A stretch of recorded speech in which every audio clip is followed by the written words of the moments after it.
오늘도 클릭해주셔서 감사합니다. 구독과 좋아요 부탁드립니다.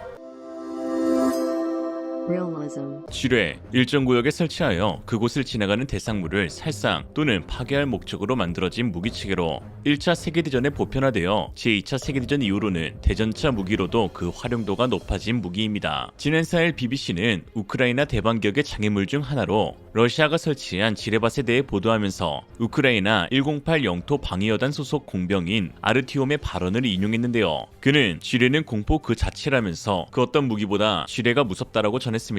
특히 최근 러시아가 로켓으로 들판에 마구 살포한 꽃잎이라고 불리는 녹색의 대인 지뢰와 PTKM-1R 대전차 지뢰로 인해 우크라이나 기갑부대가 진격할 수 없는 상황이라고 하였죠. 이에 대해 데니스 슈미알 우크라이나 총리는 러시아가 자국을 세계 최대 규모 지뢰 오염지로 만들었다면서 현재 우크라이나에는 25만 제곱미터의 지뢰지대가 생겼다고 하였습니다. 25만 제곱킬로미터는 한반도 전체보다 큰 것은 물론 영국보다도 큰 면적이죠. 미국 일간지 워싱턴 포스트는 랜드 연구소의 군사 전문가 다라 마시코트를 인용해 우크라이나의 대반격이 예상보다 부진한 핵심 원인으로 러시아군이 촘촘히 설치해 놓은 지뢰를 지목하면서 특히 러시아는 지뢰 부설탄을 사용해 비교적 안전했던 후방 기동로와 이미 개척된 기동로를 대전차 지뢰밭으로 돌변시키고 있다고 했습니다. 진격하려는 기갑부대 입장에선 참 난감한 상황이죠. 또한 우크라이나 소식통에 따르면 공여받은 레오파드 2A4 전차를 비롯해 최신식인 2A6마저 지뢰를 밟고 궤도가 나가 손상된 사례가 많다고 했는데요. 심지어 그 지뢰를 제거하기 위해 핀란드로부터 공여받은 레오파드 2R을 투입했으나 예상치 못한 기계 결함이 발견되면서 역으로 지뢰로 인해 6대 중 3대나 잃었다고 전하였습니다. 군사 매체 탑어에 따르면 핀란드에게서 받은 독일산 디마이닝 전차 레오파드 2R은 35도 이상 고온에서는 작동하지 않았다며 엔진에는 추가 냉각이 필요하므로 이는 곧 임무 실패로 이어지는 문제가 발생했다라고 했습니다. 모르긴 몰라도 이번 우크라이나 전쟁은 독일 방산업계의 이면을 확인할 수 있는 계기가 되고 있는 것 같습니다. 전쟁 중 무작위로 살포된 지뢰는 적군, 아군 구분 없는 모두의 적이 되고 있는데요. 물론 양군 모두 지뢰 개척 장비가 있긴 하나 그 수량이 매우 적어 지상군 전체를 케어할 수 없는 상황입니다. 또한 보유 중인 지뢰 제거 시스템을 동반하여 진격하자니 그 속도가 너무 느려 아군의 위치를 쉽게 노출하게 돼 포격을 당하기 일쑤이죠. 이에 제공권 장악을 통해 전투기로 적 포병을 제압하면 되지만 문제는 우크라이나나 러시아나 모두 제공권 장악을 하지 못하고 있다는 것입니다. 이에 양국의 기갑부대는 전장 상황에 맞게 두 가지 선택지에 놓이게 되는데요. 하나는 천천히 지뢰를 제거하면서 진격하다가 포격을 받기, 혹은 포격을 피하기 위해 피해를 감수하더라도 지뢰밭을 빠르게 돌진하기입니다. 지상군 입장에서는 참 골 때리는 선택지이죠. 그런데 현재 상황에선 후자인 운에 기대 지뢰밭을 돌격하는 경우가 생각보다 많은 편입니다. 러시아군도 올해 초 블레다르 공세 당시 우크라이나 포병을 의식하여 지뢰 제거를 하지 않고 그대로 돌격하는 전술을 취했는데요. 결국 기갑 차량 137대 손실이라는 파멸적인 결과를 초래하기도 하였죠. 현재 우크라이나 소식통에 따르면 기갑 부대의 진격 전술은 전차를 선두로 보병 전술 차량이 뒤이어 일렬로 진격하는 방식을 취하고 있습니다. 방어력이 부족한 보병 차량 대신 전차를 앞세워 돌파하고 참호선에 우선적으로 도달하는 것이 주 목표인데요. 그러나 참호선을 탈환하더라도 전차가 지뢰를 밟아 생기는 피해가 꽤 많이 발생하기도 합니다. 이처럼 지뢰라는 새로운 복병의 등장은 군비 증강을 추진하는 세계 각국에 시사하는 바가 적지 않은데요. 이는 한국도 마찬가지입니다. 특히 우리나라는 1960년에서 70년대에 약 100만 발 정도가 매설된 대량 지뢰지대 중 한 곳입니다. 이렇게 전쟁이 남긴 상처는 70년이 지난 오늘날까지도 남아있으며 종종 일어나는 지뢰 사고들은 다시 한번 그 쓰라림을 느끼게 해주고 있죠. 이에 지뢰를 제거할 수 있는 장애물 개척 전차는 전장에서 없어선 안 될 장비 중 하나가 되었는데요. 너무나 다행히도 한국은 현대로템의 K600이라는 장애물 개척 전차를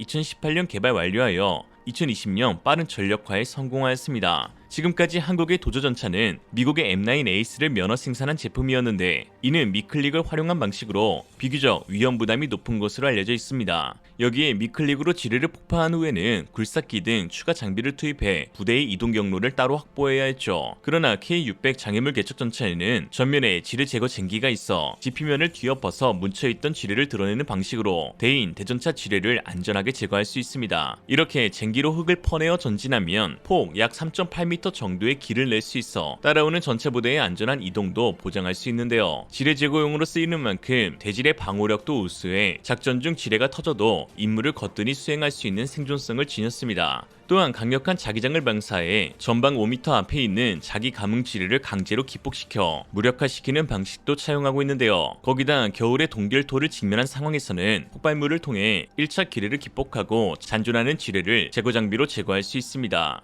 K600은 현존하는 세계의 지뢰 제거 전차 중 가장 최신식의 장비들로 구성되고 있죠. 역시 없는 것 빼고 다 있는 무기백화점 대한민국답다. 지난 G7 정상회의에 참석한 볼로디미르 젤렌스키 우크라이나 대통령은 매설된 전체 지뢰의 70%가 민간 지역에 깔려있다며 인도적 지원 차원에서 한국의 K600 장애물 개척 전차를 지원해주길 간곡히 부탁한다라고 하기도 했습니다. 이런 상황 가운데 현대로템 K2 전차 1000여 대를 구매한 폴란드에서도 K600에 대한 관심이 나오고 있는데요. 현재 유럽에서 도입이 가능한 지뢰 제거 장비는 독일의 레오파르트 2R과 미국의 M9 에이스가 전부입니다. 그러나 독일 레오파드 2R은 이번 우크라이나 실전에서 치명적인 결함이 여실히 드러난 바 있고 미국의 M9 에이스는 작년 성능 개량을 했다 하지만 여전히 가격 대비 성능이 뒤처지며 또한 생산 공장도 원활히 가동되지 않고 있는 상황입니다. 이에 한국의 K600이 유일한 대안이 되고 있는 것이죠. 지난 7월 6일 폴란드는 자치적으로 개발한 지뢰부설 차량 바오밥 K24대를 1억 1,400만 유로에 도입하기로 했습니다. 바오밥 K는 총 8개의 지뢰부설 모듈로 구성돼 모듈당 20개의 지뢰를 발사할 수 있는 강력한 지뢰부설 시스템입니다. 이동성과 내구성이 유명한 일치의 8x8 트럭 차체를 사용하는데 이는 폴란드가 도입한 천무 K239 다연장 로켓포에 사용되는 차체와 동일합니다. 그러나 문제는 폴란드가 지뢰부설 시스템을 도입했다 하지만 지뢰 제거 시스템은 갖춰져 있지 못한 상태로 이에 K600을 구매할 가능성도 매우 높은데요. 여기에 폴란드가 우크라이나 전쟁 이후 자국의 군대를 파견하기로 공식 선언하면서 우크라이나에 매설된 지뢰 역시 폴란드 주축으로 제거할 것으로 보이는데 이때 세계 최고의 지뢰 제거 시스템인 K600이 사용될 가능성도 높게 점쳐집니다. 최근 한국산 무기는 유럽의 유일한 대안으로 나토 표준 무기가 되어가고 있습니다. 특히 독일 군수 산업의 몰락과 함께 우크라이나 전쟁으로 인해 촉발된 긴급한 수요를 서방의 무기고인 한국이 가져오고 있는 상황인데요. 독일산 장비와 비교해서 한 대 가격으로 2대 많게는 3대까지 도입할 수 있는 뛰어난 가성비에 거기다 성능까지 동등 이상으로 평가받고 있어 한국산 무기는 선택하지 않을 이유가 없는 매력적인 옵션이 되어가고 있습니다. 그럼에도 불구하고 현지 일각에서는 한국산 무기에 대한 근거 없는 비판을 늘어놓는 경우도 있는데요. 최근 폴란드의 나름 이름새 있는 국방안보 저널리스트인 마렉 마이스너가 자신의 트위터에 K9 자주포 2대가 우크라이나에 몰래 반입되어 테스트를 진행했는데 그 기준을 충족하지 못했다는 다소 이하한 트윗을 올렸습니다. 대략적인 내용은 자신이 우크라이나 군사 전문가를 통해 듣게 된 사실이고 K9 자주포 2대는 현지 테스트에서 실패했다고 했는데요. 그러나 마렉 마이스너가 독바 기질이 있다는 점 그리고 이전부터 한국산 무기에 대해 억가 성향을 지니고 있었다는 점에서 신빙성이 없다는 의견과 함께 그 의도가 불순하다는 이야기도 듣습니다. 지난번 노르웨이 K2 수출 실패 당시에도 마이스너는 테스트 결과 K2가 레오파드 성능에 처참히 밀렸다라는 근거 없는 글을 작성했다가 이후 노르웨이 언론에서 레오2의 선정 이유에 대해 정치적인 요소가 고려되었다고 보도한 후 입을 싹 다문 전례가 있었습니다. 마렉 마이스너의 이러한 근거 없는 한국산 무기 비판에 이번에는 폴란드 현지 네티즌들이 직접 나서 참교육을 시전해주고 있는데요. 현지 네티즌들은 K9 자주포와 크랩 자주포는 거의 동일한 무기체계인데 왜 K9 자주포만 테스트에서 실패한 것일까? 우크라이나가 터키의 T-155를 도입한다던데 그 원조가 K9임. 그렇다면 T-155는 어찌 통과했을까? 라며 반박하였고 여기에 마이스너는 거의라는 것이 큰 차이를 만든다면서 아몰라 내가 그렇게 들었어 라고 일관하고 있습니다. 최근 루마니아가 K9 자주포 90대 도입을 확정짓는 등 한국산 무기가 동유럽을 휩쓸자 이에 독바 성향의 언론인인 마렉 마이스너가 긴장하고 있는 듯한데요. 이러다 내년이면 KF-21이 우크라이나 현지 테스트를 받았다는 소리까지 나올 것 같네요. 물론 대부분의 폴란드 네티즌들은 한국산 무기에 대해서 긍정적 반응을 보이거나 혹은 비판을 하더라도 팩트를 기반으로 건전한 비판을 합니다. 당연히 얼마든지 비판할 수 있죠. 또 그러한 비판은 겸허히 받아들일 수도 있고요. 그러나 문제는 근거 없는 루머까지 양산하면서 비판하면 안 된다는 것입니다. 역시나 빠가 있으면 까가 있는 것일까요? 한국산 무기가 잘 팔리다 보니 별의별 일이 다 있습니다. 오늘의 한 줄평, 한국 무기를 욕하는 2가지 이유, 돈 받았거나 곧 받을 거거나. 이상으로 리얼리즘이었습니다. 여러분의 생각은 어떠신가요? 현명하고 지혜로운 여러분의 의견을 지금 댓글에 남겨주세요. 감사합니다. 땅속에 숨어있는 공포의 암살자 지뢰. 지뢰로부터 인명과 장비를 보호하는 파수꾼.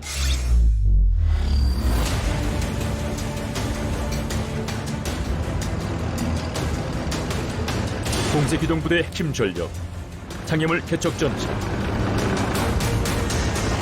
신속한 장애물 극복이 가능한 장애물 개척 전차는 최단 시간 내 최소 희생으로 결정적 승리를 달성하는 공세적 신작전 수행 개념의 핵심 전력입니다.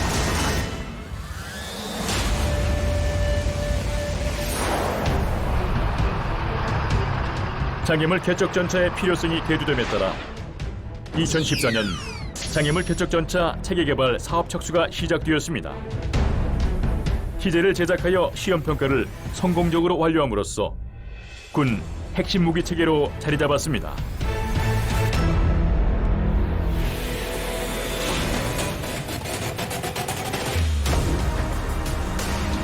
장애물 개척 전차는 체계 개발 기본 방침에 따라 K1A1 전차를 기반으로 개조 범위를 최소화하고 운영 중인 K계열 전차 공용품과 상용 개발 기술을 적용하여 군수 지원의 용이성과 경제성을 보장하며 K1A1 전차 고유의 장애물 극복 능력과 기존 성능을 보유한 장비로서 장착 장비를 장착한 상태에서 K1A1 전차와 동일한 최고 속도 및 가속 성능, 제동거리, 등판 능력, 도섭 능력 등을 발휘, 야지에서도 시속 30km 이상 기동이 가능한 장비입니다.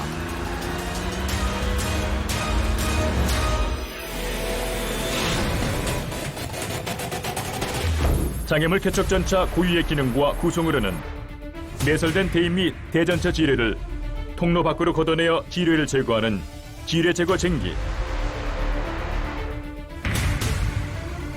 전차 전방에 자기장을 발사하여 자기 감응 지뢰를 기폭시켜 제거하는 자기 감응 지뢰 무능화 장비, 제거된 지뢰지대에 안전한 이동 경로를 표시하는 통로 표식 장비, 적군 구축 장애물의 극복, 파쇄 등이 가능한 굴착팔 등으로 구분되어 있습니다.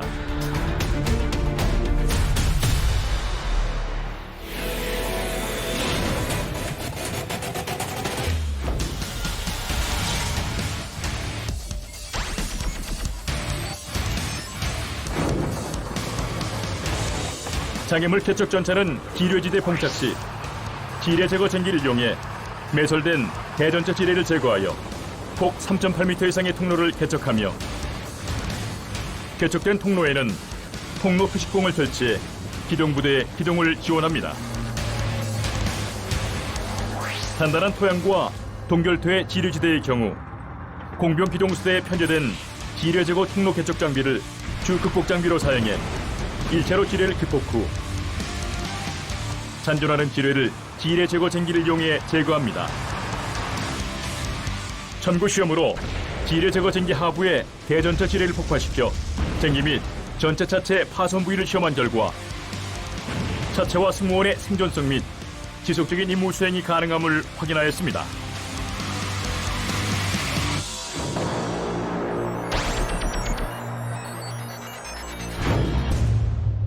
자기 감응 지뢰는 장애물 개척 전차 전방에 부착된 자기 감응 지뢰 무능화 장비를 이용해 장애물 개척 전차 전측방 5m 이상 이격된 거리에 자기 감응 지뢰를 기폭시켜 지뢰지대 통로를 개척할 수 있습니다.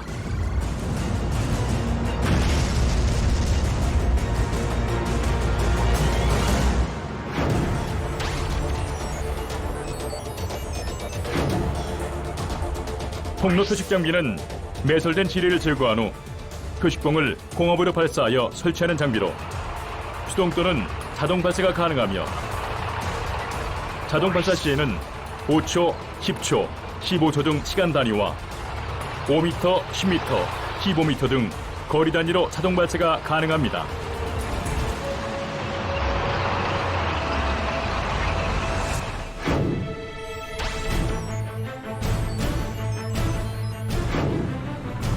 굴삭팔은 적이 설치한 반땅코 및 벽, 단해, 낙석 등 구축 장애물을 제거하는 장비로 유압식 관절 붐에 버킷과 파쇄기를 교환 장착이 가능하며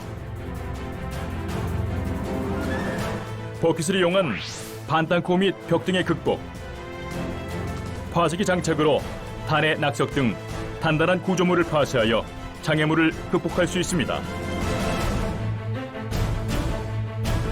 최대 굴착 반경 7.7m 이상, 굴착 높이 최소 7m, 최소 3.2m 이상 깊이의 굴투가 가능합니다. 안전한 아군의 기동 보장을 위한 군의 핵심 전력 장애물 개척 전차.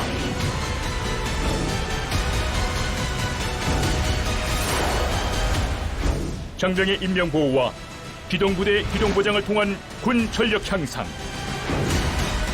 군사력 건설의 중심에 방위사업 정부와 현대로템이 있습니다. 장애물 개척 전차.